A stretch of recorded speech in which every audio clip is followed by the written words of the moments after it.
Hello to everybody. It's wonderful to see you all here with us.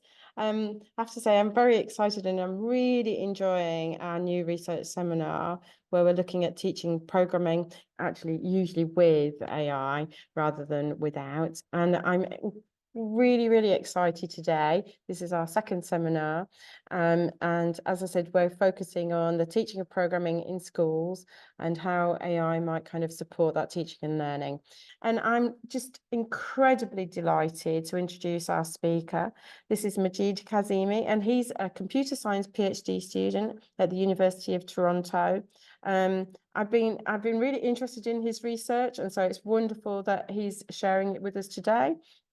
And he kind of sits on the intersection of HCI, human-computer interaction, computing education. He's particularly been looking at tools that support developers and creativity.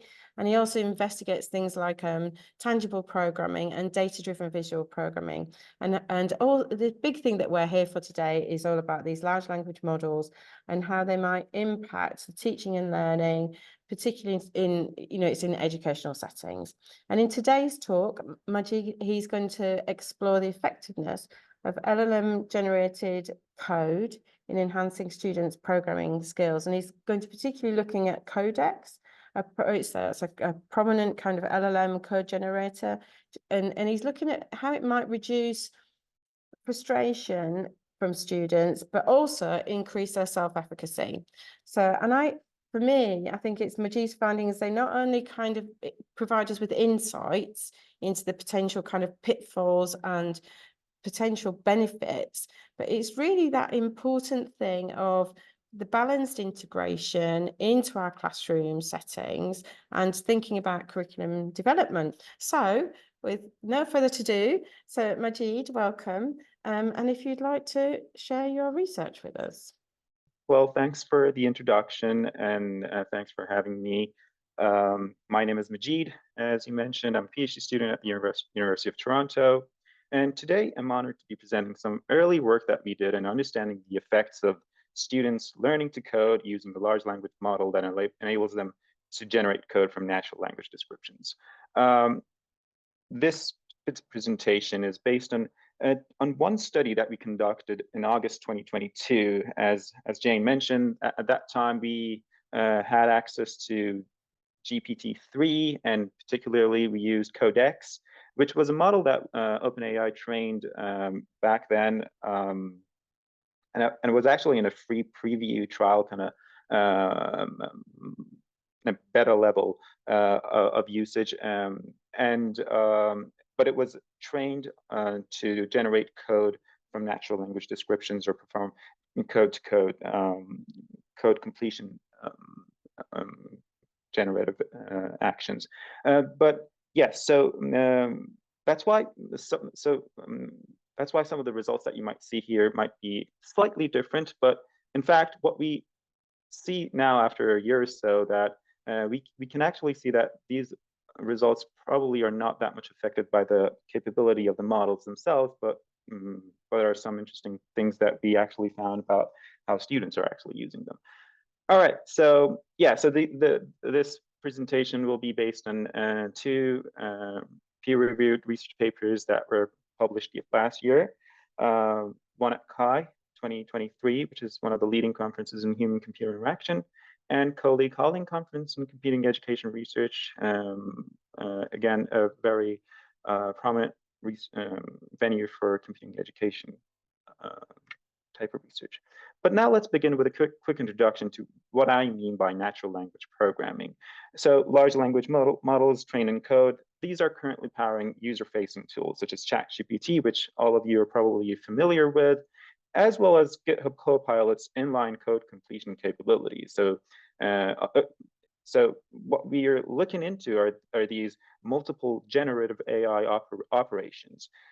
So for example, LLMs can now generate code from natural languages, or generate a natural language from code. So that could be like explaining the code or even evaluating the code. But there are also code-to-code operations as well. So like completing the code. That's what GitHub Copilot's inline code completion offers, or code summarization, code repair, like fixing your code, or even translating a code from one language to a completely different language. These are all different capabilities that we could potentially use an LLM for, but in this research, we mostly focused on natural language to code operations. And particularly in the context of introductory programming, LLMs can enable natural language programming and hopefully lower the barrier of entry to programming. So for example, a student could just ask the user, like prompt the LLM with this sentence of ask the user to enter a number. And the LLM would hopefully generate something like that.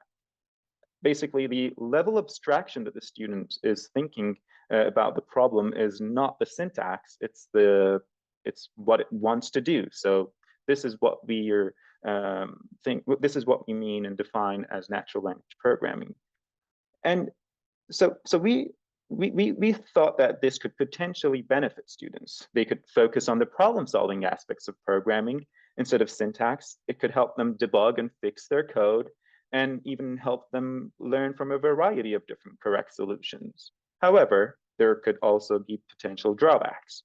For example, students might not be able to properly express their intentions. They might not properly understand, verify, or even use the AI-generated code in their own code. And there might be also behavioral challenges, such as learners might become overly dependent. They might over-rely on these types of tools as they're very easy to do the tasks for them. And then there might be also ethical issues in terms of academic integrity, plagiarism, and even who to attribute in classroom and educational settings. And as these tools are becoming more accessible, many institutes are banning them in educational settings. They are citing that these tools do not help build critical thinking and problem-solving skills. However, we took a different approach. We wondered if these tools could be used to scale programming education, to scale up instructional support. And for that, we required to explore the impact of using AI code generators on young students when they want to learn to code for the first time. So for that, we were interested in the following research questions. How do learners' task performance differ with and without an AI code generator? How does prior access to the AI code generator affect learners' ability to manually modify code? So we will get into the details of these very shortly, but basically the first question is asking, how do students perform differently if they have or not have an AI code generator? And then afterwards, we wanted to know, once a student is using an AI code generator, are they able to manually modify that AI generated code or not? And is that different compared to the group that did not have access to an AI code generator? And then finally, we also wanted to look into learning retention and if there are any effects on learning performance and retention from using the AI code generator versus not. So for example, so learning retention basically means like retaining knowledge and skills after some time. So to answer these questions, we conducted a controlled study with 69 young students over 10 sessions. The first session included a quick lecture on Scratch programming and a pretest using Scratch, followed by 7 sessions of self-paced Python programming with and without the AI code generator, and 2 evaluation sessions, including a retention post-test that was conducted a week later. For running the study, we developed an AI-assisted programming environment called Coding Steps that provided optional access to an AI code generator, self-paced Python training and working on tasks, and that logged all user activities for our analysis. Coding Steps included an editor with syntax highlighting, autocomplete, and code execution. It also included an embedded Python programming documentation. And to use the AI code generator, students simply could explain their desired code in natural language. For example, generate 2 random numbers between 1 and 6, and then it would generate some code into the editor right at the cursor. And then if students wanted to write code or edit things, they could have manually added some code. But then students can also refer to existing code in other subsequent prompts. So for example, check if both dice1 and dice2 are greater than 3. And then the code generator is able to understand the context, the existing code that exists in the editor, and they could interact, and that helped them to refer to existing elements in their code when they wanted to interact with the AI. So a very, very simple tool, nothing novel, nothing complicated here. It was all built for the purpose of the study. And as you can see, it was something not as like you might like ChatGPT currently provides not only the code but also some explanation. But here we just provide the code, and then similarly, this is very similar to GitHub Copilot, which provides those types of code completion type of elements. So in terms of participants that participated in our study, we had 69 young students, 21 female, ages 10 to 17, that were recruited from local coding camps in North America, mainly Toronto and Ottawa, and reported no prior text-based programming experience. In terms of the study procedure, the first session, learners were taught the basic concepts of programming using Scratch, and we covered topics such as variables, operators, conditionals, loops, and arrays. And then learners worked on 25 multiple choice questions on the same topic. This was the pre-test and helped us evaluate students' current knowledge about programming, and given the quick lecture that we had. The multiple choice questions on Scratch, they focused on measuring their code comprehension and code tracing skills that are necessary for understanding code. And then during the next 7 sessions, we used the Scratch pretest to score the Scratch pretest scores to divide learners into 2 balanced groups: the Codex group and the baseline group. The Codex group had 33 participants, and they performed on average 63% on the Scratch pretests, while the baseline group had 36 participants and performed 60% on the Scratch pretests. So we could say that the 2 groups were somehow balanced in that term. And then during the Python training sessions, the next 7 sessions, learners worked on 45 coding tasks, Python coding tasks, and were introduced new topics as they made progress. Each coding task had 2 parts. The first part was the authoring task. We provided them with a task description, such as repeatedly generate a random number and something like that. And then, so students had to write the code based on the provided task description. However, right after that, they were asked, after each code, inside each coding task, after the authoring part, they had to modify the solution to the authoring task. So they were given a few additional instructions to modify the solution to the previous task, and they had to follow those.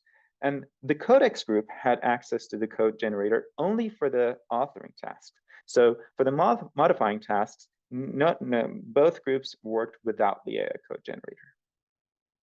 Now, in terms of the last 2 sessions, in terms of the post-test evaluation sessions, learners worked on 2 post-tests: an immediate post-test that was conducted a day after the training phase, and a retention post-test that was conducted a week later, with slightly changed tasks. Both post-tests included 5 code authoring tasks, 5 code modification tasks, and 40 multiple choice questions. And learners did not have access to any documentation, instructor hints, or even the code generator. In terms of results, first, we look into the differences into the 2 groups during the self-paced program and Python training in terms of performance measures like overall completion rate, task completion time, and most importantly, their correctness score. So this is all of the results about the 7 sessions that they trained with, that they worked on the 45 training tasks in which the Codex group had access to the code generator. As we hypothesized, learners in the Codex group completed significantly more tasks during the training phase. They were able to complete at least 10 or 12 percent more tasks. And they also performed significantly higher on correctness score, which took them significantly less time to complete. This is very encouraging, but somehow to be expected.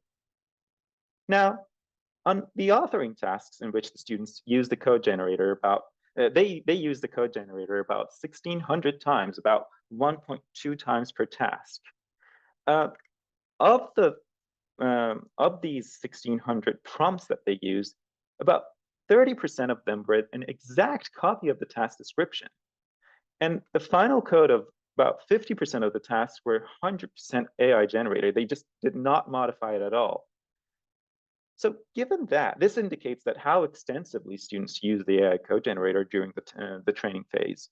But what is really interesting is how that impacts the manual code modifications without the AI code generator. So as you remember, after each code authoring task, students had to write to do the code modification part of the tasks. But before I show the results, let's think about the possible outcomes. The Codex group could have used the AI code generator to solve the previous part of the task, while the baseline had to write it manually. Well, our results show that both groups performed similarly, while the Codex group performed even slightly better. This means that using the AI code generator was not detrimental to their learning and to their manual code modification skills, even if they used an AI code generator for the previous part of that task. Now, in terms of learning performance and retention of programming skills and knowledge, we first look into the immediate post-test that was conducted a day after the training phase. Here, both groups performed similarly on all three types of tasks. We had 5 authoring tasks, 5 modification tasks, and 40 multiple choice questions, and they were almost similar. And on the retention post-test that was conducted a week later, contrary to our expectations, we noticed that after a week, students in the Codex group were performing slightly better. Although this difference did not reach a statistical significance, but we could see that there was about somehow like 10% difference between the two groups on all different types of tasks. And another thing that we looked into was that at the end of the training phase, we asked students to answer a short survey about their experience, about like perceptions about learning, how eager they were and how frustrated they were and things like that.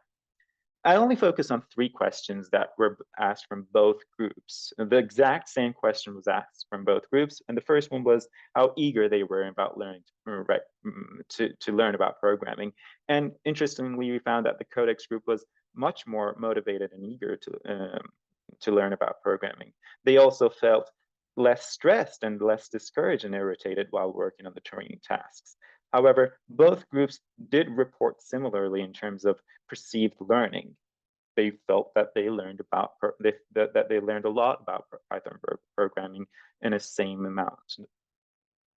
Well, to summarize, it seems that having access to the AI code generator did not have a negative impact, and in some cases, it even helped them perform better, with less frustration, more motivation to learn about programming. So basically, the Codex group was able to complete more tasks. Having access to the code generator increased their code authoring performance. It did not decrease their manual code modification performance, and they felt more motivated, less stressed, and less stressed during the training phase. They also had slightly increased performance on retention tests. But how did this happen? For that, we went one step deeper and explored how their prior programming skills affected their learning performance with and without the access to the code generator. So for that, we divided students into 4 groups based on the Scratch pretests and access to Codex. This is the interesting part of the research, at least for me. So we divided students into these 2 groups, the top 50% group and the lower 50% group. The top 50% group, they performed higher on the Scratch pretest. If you remember, the Scratch pretest was conducted on the first session without any Python training happening So it was the first session, and these are students that performed better on the Scratch pretest, and which half of them had access to the code generator and half of them did not, because of the groups that they were trained on. And then the other half, these are the lower performing students based on the Scratch pretests. And again, two groups because they were divided into the Codex and baseline groups. And what we wanted to look into was that, well, where are the differences coming from between, like, in terms of these groups learning about Python and finally doing the retention evaluation post tests. So we noticed that having access to the AI code generator has a very strong effect on learning retention among students with higher pretest scores. So we can see there was about 20% difference on all of these different types of tasks that we had on the retention tests. And that happened only between the students from the high performing students. Again, these are the students that performed highly on the Scratch pretests, not necessarily the training phase.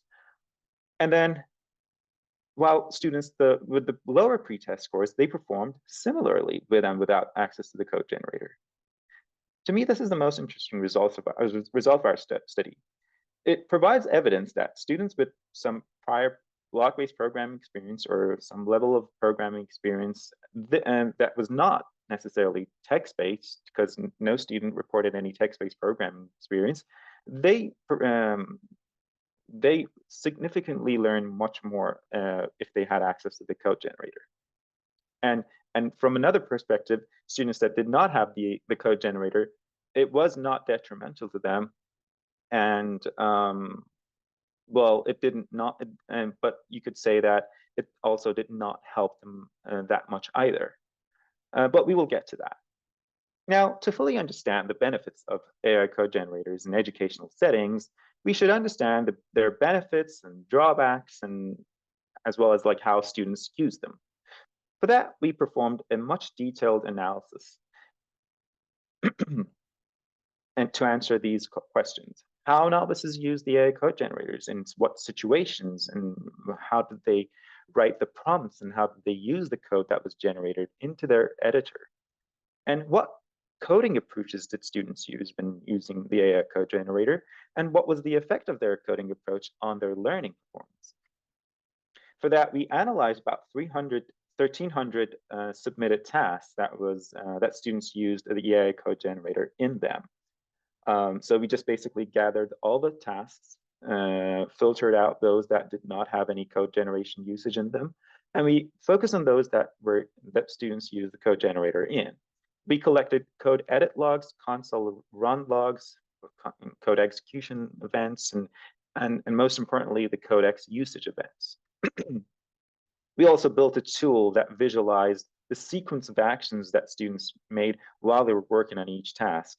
It included Codex usages, the prompt message, how similar the prompt was to the task description and the generated code. It also included any manual code edits that the students had, code before, the code after, the keystrokes, and things like that. We also included any code execution events, input outputs, and code submissions, their final submissions for that task, and any feedback that was provided. And using that, we performed this detailed analysis. The first, in terms of results, the first thing that we looked into was what situations students used the code generator. And so for that, we looked at any prior edits that they've done into their editor, prior Codex usages, and basically their existing state of code. And we found out 5 interesting situations. The most interesting thing was that about 50%, 46% of the times, students used the AI code generator right at the beginning of that task. They didn't do anything else. They just went straight to working on using the code generator to do something for that task. 5% of cases, the students had to clear the edit. They did something, but they cleared it. They just maybe they thought that it was not correct, and they wanted to start in a clear and clean state. And then they started to use the code generator.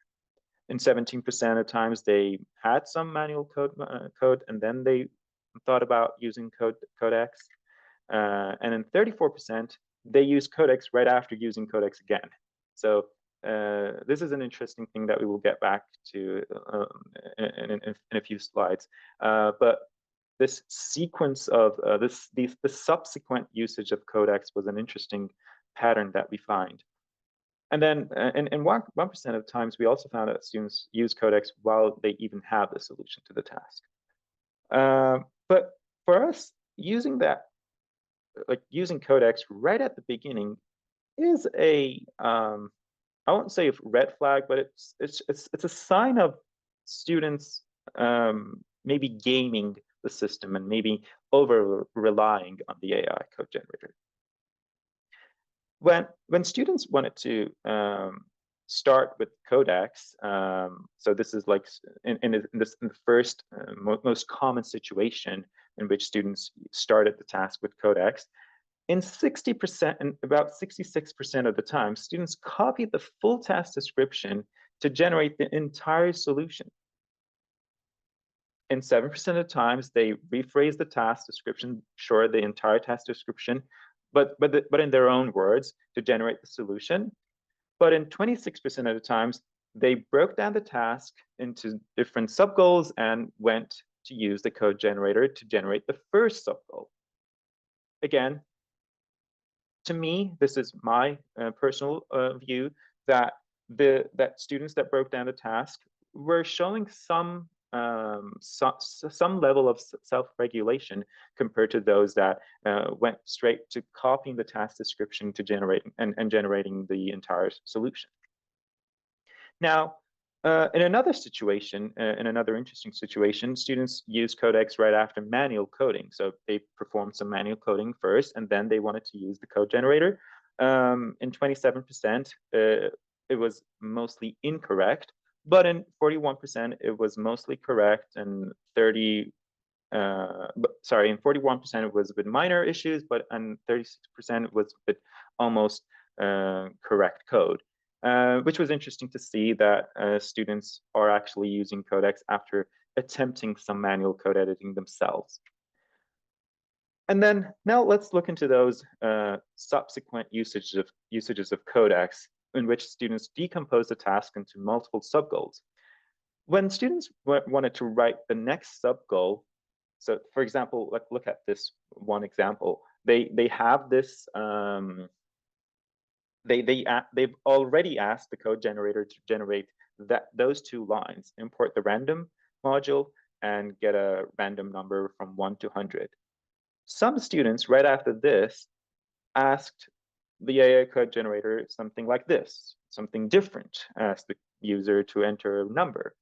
However, we noticed that in a lot of cases that students asked the code generator about the same thing that was already existing in their editor, and we found that another sign of another sign of over reliance, because students could have just copied that line of code, or they could have wrote them themselves, but they somehow felt like they I don't know, maybe they were not confident enough, or some other things that made them use the code generator instead.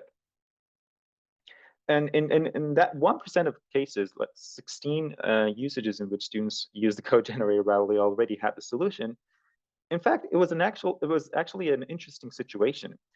Students had the solution, they used the Codex to generate the entire solution again, and what they did was that they used it to check and edit their own solution. This didn't happen in all of these cases, but it happened at least several times. And it was fascinating to see that students using the code generator as a way to verify their own solution. So the other thing that we looked into was that what did learners ask from Codex in terms of syntax versus logic, and what parts of the task that we were asking about. So again, in 43% of the tasks and 43% of the usages, students used Codex to generate the entire solution. In 37% they used it to generate new subgoals, and in 7% they in fact used it to just fix an existing code that they already have. Again, using the code generator to generate the entire solution was a sign of over-reliance to us. So when decomposing the task into going back to the second one here, which is generating new subgoals, again, we noticed this other pattern, which students were decomposing tasks into subgoals. And in 79% of the times, students were asking Codex to generate completely new subgoals that did not exist in their code, while in 21% of the times they were asking the code generator to generate something that already existed in their editor.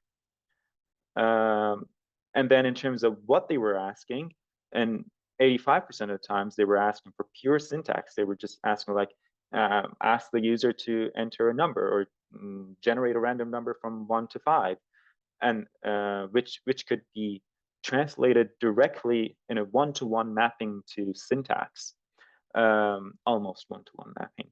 And then, but in 15% of the times they asked for syntax and logic. Again, that means that they were not doing the problem solving themselves. They were asking the AI to do the problem solving for them.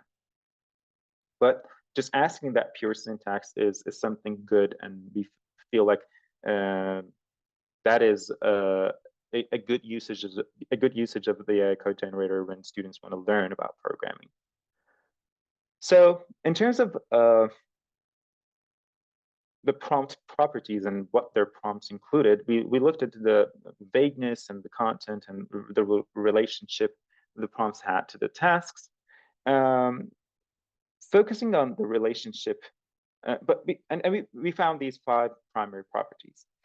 In 52% of the times, the prompts were an exact copy of the entire task description. In 14%, we found that students did these partial copies from the task description. So they just copied part of the task description. In 21% of the times, they reworded the task description. In 13%, the task was just, their prompts were just vague or include less details. And interestingly, in 2% of the times, they did not interpret the task properly. And so for us, students that reworded the task description when they wanted to use the code generator, they again showed more self-regulation compared to those that just wanted to copy the entire task description.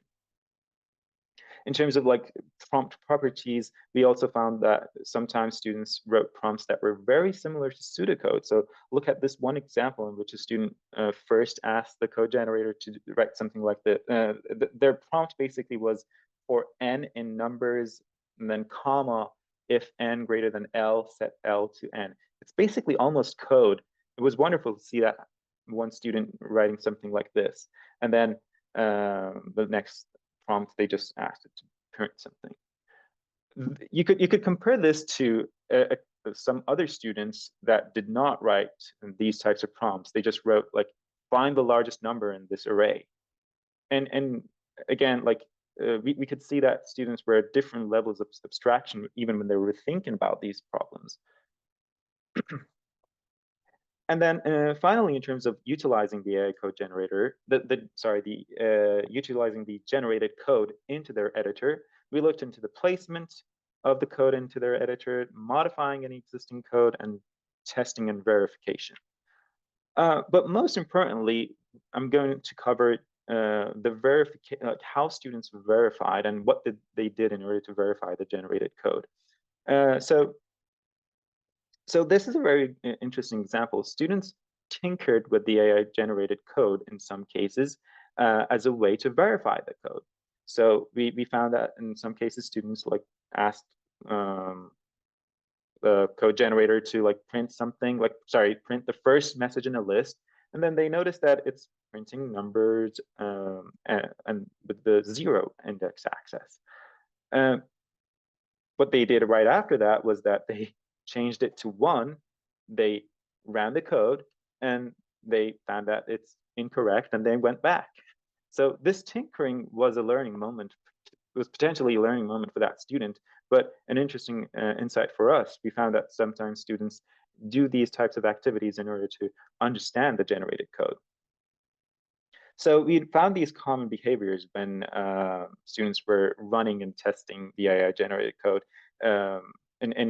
In most cases, they did properly test and verify the generated code by running the code at least once. In some cases, they deleted the code. In some cases, they immediately moved to the next subgoal without testing the previous part. And sometimes they also submitted the code without running the code. Again, submitting the code without verifying it, without running it, is a sign of over-reliance.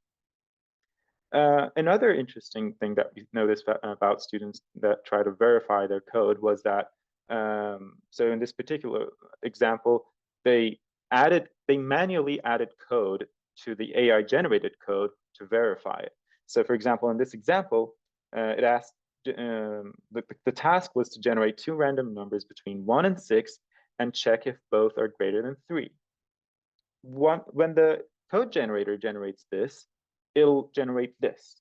And in fact, this was generated for about 15 students. The same thing was generated for 15 students. And as you can see, it will only display the print both greater than 3 if both roll 1 and roll 2 are greater than 3. It will not display any other message, and the student does not know what the value of roll 1 and roll 2 will be if that print did not work. So what we noticed, what students that executed this code a couple of times, but they did not see an output. And what they did was that they just added this very simple line of like print roll 1 and roll 2 before the if statement, as a way to see the values and as a way for them to verify if the code is working properly or not. Again, this was brilliant. This was fascinating to see how students just added these, proactively went and added these things to the AI code generator, showing that they understood the code, they understood that it needs to be verified and all of that. And yeah. The other thing that we looked into, so now I'm moving to the other part in which we looked into, we went one level higher and we looked at these coding approaches that students had. Overall, there were 29% of the tasks that just did not use any code generation at all. They were done completely manually. The final solution was 100% manually written. In 6% of the tasks, students decomposed the task into multiple consecutive Codex usage with no manual coding. So we're calling these AI step-by-step. Basically, the student just did the first sub-goal of the task using the AI code generator, then moved on to the second sub-goal, third sub-goal, and things like that, without any manual code, editing. 19% of the tasks were solved using a hybrid approach. A few sub-goals were AI generated, while other sub-goals were written manually. And then AI single prompt, in which the student used a single prompt, either by copying the task or rewording the task description to solve the entire task. And that was used for 46% of the task. So now we want to look into the effects of using each of these coding approaches on the modifying tasks that happen right after the authoring tasks. So what is the relationship between the authoring and modifying tasks for each of these coding approaches? As you remember, these were like the 45 tasks that we had in the training phase. The first part of the task, they had to write code from scratch, and then the second part, they had to modify the answer to the solution to the previous part. What we found out was that the authoring tasks, the authoring tasks are displayed in these blue columns, and the subsequent modifying tasks are displayed in these orange bars. So we found out that authoring tasks that were completed using the AI single prompt, that leaded students to the highest authoring score, 96%. However, this was dropped by 30% when students went on to the subsequent modifying tasks. So basically, these are cases in which the student copied the task description or rewrote the entire task description in their own language, but they wanted the AI to generate the code for the entire task. And we can see how much they dropped when they went from the authoring task to the modifying task. However, for the AI step-by-step, we noticed that this was a bit less, the drop was a bit less, so it was about 20%. While for the hybrid and manual approaches, the difference between the authoring and modification task was much more balanced.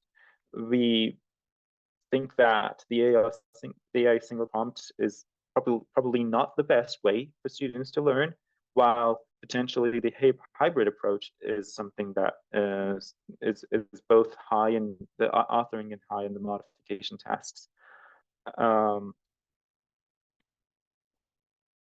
This indicates that using the hybrid approach, well, this indicates that using any of these approaches heavily impacts their short-term transfer of learning.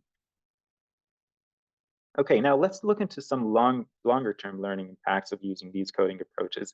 What is the relationship between utilizing each of these coding approach for students on their post-test evaluation tests? So just to remind you, the immediate post-test was conducted a day after the training phase, and the retention test was conducted a week later. And we had these. So for each student, we calculated their utilization of the code of different coding approaches. We looked into how many times they used one of the 4 coding approaches that we identified during the training phase, and just gave them a number from 1 to 0. And then we used that in order to create these to understand their correlation. We did this correlation analysis to understand utilization of a coding approach and their post-test evaluation score. I don't want to go into the details of this, but basically this is showing a positive slope, showing that as students utilize this particular approach more, about like 60% of the times, their scores, their evaluation scores went up. And students that did not use it or used it less, their scores were a bit lower. Now, let's look at the actual data on all of these, the actual data. Using the AI single prompt had a negative correlation between so basically students that utilized the AI single prompt coding approach had a negative correlation between their final retention post-tests, while using the hybrid approach had a positive correlation. So students that use the AI single prompt more and more, they performed less on the retention post-test, while students that use the hybrid approach, more and more, they performed a bit higher. We did not find any meaningful correlation for the manual and AI step-by-step coding approaches, but overall, this negative correlation and positive correlation that we found, although not significant, but very promising and very interesting to look at. Finally, let's just look at our final key takeaways. We found these high-level signs of self-regulation. So students attempted, let's do that. Yeah. So we found these multiple signs of self-regulation. Students that attempted manual coding before using Codex, and those that use the hybrid AI coding approach, prompting Codex mainly for syntax instead of prompting Codex to do the problem solving for them, and then actively adding code to verify it, or even tinkering with the AI generated code to understand it. These were all signs of self-regulation that we found. And then we also noticed several signs of over-reliance: frequent usage of the AI single prompt approach, copying the task description and submitting the generated code without editing, without even running it, and prompting Codex for code that was similar to their existing code that they already had in their editor, and overtrust. Sometimes students submitted code without running them. And with that, I would like to conclude. And thanks again for attending this presentation. This work was done with my amazing collaborators at the University of Toronto, my supervisor, Toby Grossman, David Waintrop from University of Maryland, Barb Erickson from the University of Michigan, Austin Henley from Microsoft Research, and Jingyin Ho from University of Michigan, and undergrad students at the University of Toronto, Justin Cho and Carl Ma. Can we all give a big round of applause, because that was absolutely amazing, a jam-packed presentation with just so many things that I'm sure you all want to go and discuss. So first of all, thank you, Majeed, that was incredible. Bonnie has shared a link. I will share a link in the chat in terms of our attendee survey. So please do, if you have time, please complete that so we can improve our sessions. Please post your thoughts and comments on any, social media platform that you're on. And Majeed was talking a little with myself about qualitative analysis of students' use of this kind of tool. And actually next week, that's what we've got, because we've got Yash, who's going to come and talk to us about his research, which has kind of moved more into what are students' emotions and why are they kind of using large language models in different ways. So we're very, very excited about next month's session. And that's it. We've got to finish up, and thank you very much for coming. And round of applause and wave. And if you want to turn your mics on, you can say goodbye.